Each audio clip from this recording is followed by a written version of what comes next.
John Jones was exploring the famously tight Nutty Putty cave in Utah when he got stuck upside down in a tunnel the size of a dryer door. Because of the angle he was stuck, blood began to pool in his brain, ensuring that he would die if he wasn't rescued soon. This is the story of John Jones and the Nutty Putty cave disaster. John Edward Jones was born into a big family of 7 kids. As a kid, John and his brother Josh were introduced to spelunking, or cave exploring, by their father. During their childhood, they would go on caving expeditions all over their home state of Utah, where they learned to love exploring the dark underground tunnels. At 26 years old, John was now married and had a 1-year-old daughter. His wife was also pregnant with another child, and they were now living in Virginia where he was attending medical school to become a pediatric cardiologist. That year, for Thanksgiving, John went back home to spend time with his family, and they all decided it would be fun to explore the famous Nutty Putty cave to celebrate and connect over the holiday. On November 24, 2009, around 8 p.m., John and 10 other friends and family squeezed through the tight opening of Nutty Putty Cave, first explored in 1960 by caver Dale Green. Nutty Putty Cave is located 55 miles south of Salt Lake City, Utah. At its peak, Nutty Putty attracted 25,000 visitors a year and was famous for its narrow, slippery tunnels and particularly tight squeezes formed by hydrothermal vents shaping their way through the limestone. Nutty Putty Cave is named after the putty-like brown clay that lines its walls. Hydrothermal caves like Nutty Putty are characterized by a series of large domes connected by narrow, twisting tunnels. The different sections of Nutty Putty have names appropriate for their size, such as the birth canal, the aorta, the maze, and the scout eater. In total, Nutty Putty was surveyed to be 1,355 feet long and 145 feet deep underground. Nutty Putty Cave also has a bit of a tumultuous history. Due to its popularity, there had been excessive smoothing of the limestone rocks in the cave, and it was predicted that a fatality would occur in one of those sections. In fact, in 2004, 5 years before John Jones would enter the cave, 2 Boy Scouts nearly died in 2 separate incidents within a week of each other. In one of those cases, it took rescue crews 14 hours to rescue a 16-year-old scout from the cave using a complex system of pulleys. Following this incident, the cave was closed to visitors and wasn't reopened again until May of 2009.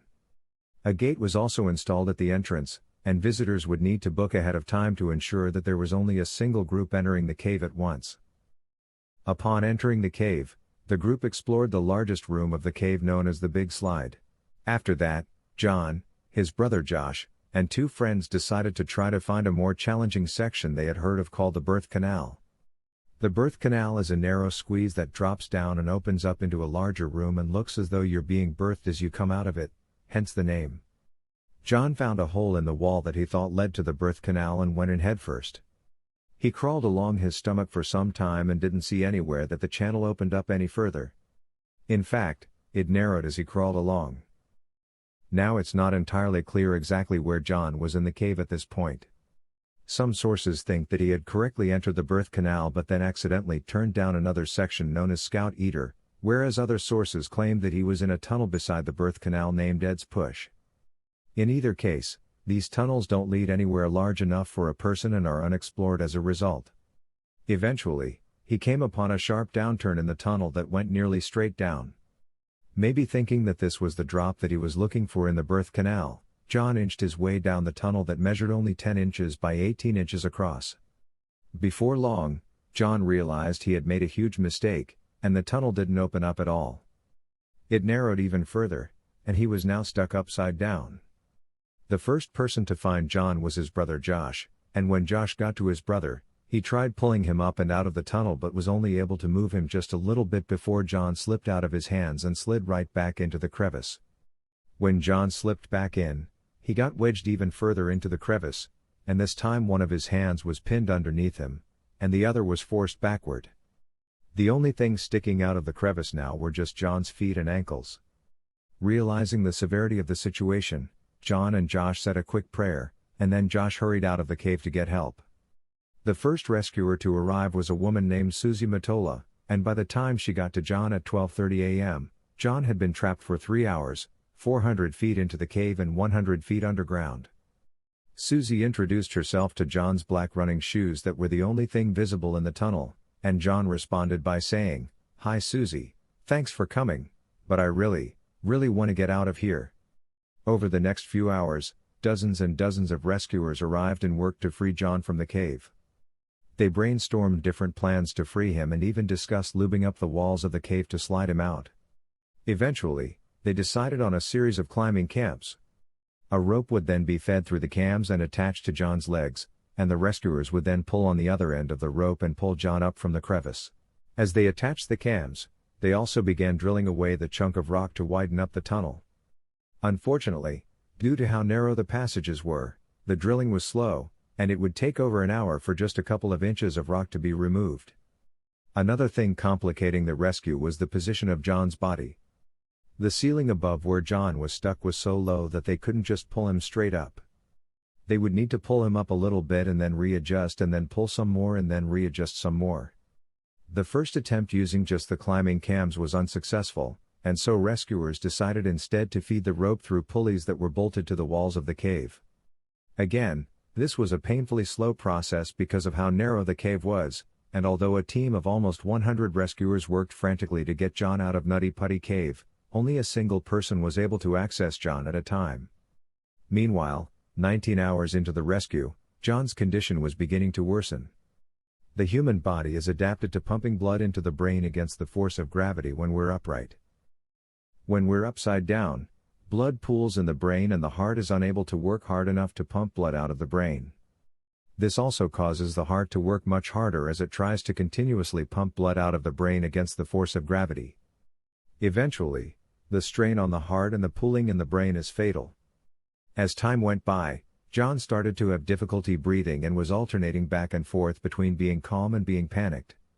Around this time as well, a two-way radio was brought into the cave and lowered down to John so John and his wife could talk to each other. Although they were both worried, they tried to comfort each other as best as they could. Finally, rescuers finished drilling the holes and attaching the pulleys into the walls of the cave.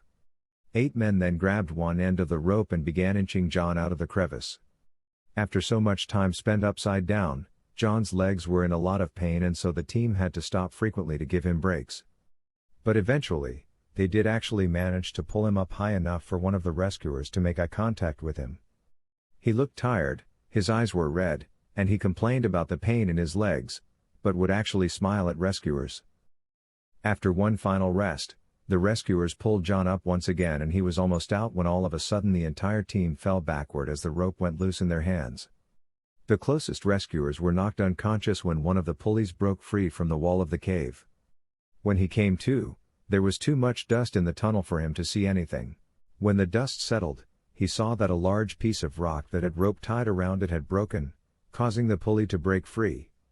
At the same time, he realized that John had slid right back into the crevice. This time, it seemed as though he was even deeper than before. The rescuer had also suffered severe facial injuries from the impact and had to have someone come in and take his place. When the new rescuer arrived, he noticed that John's breathing was much more shallow and less frequent as John was now struggling to stay alive. The new rescuer desperately tried to drill a new hole for the pulley, but after exhausting himself was replaced once again. Another new rescuer arrived, and the next replacement tried to talk to John but couldn't get any response. Shortly after that, a medical professional crawled into the cave to where John was and John was pronounced dead at midnight on November 25, 2009. The official cause of death was ruled to be cardiac arrest during the rescue. A total of 137 rescuers worked continuously for 27 hours but ultimately were unsuccessful in saving John Jones from the Nutty Putty cave. The following day, authorities determined that retrieving the body would be too dangerous, and so cement was poured over the entrance and John's body has remained there ever since.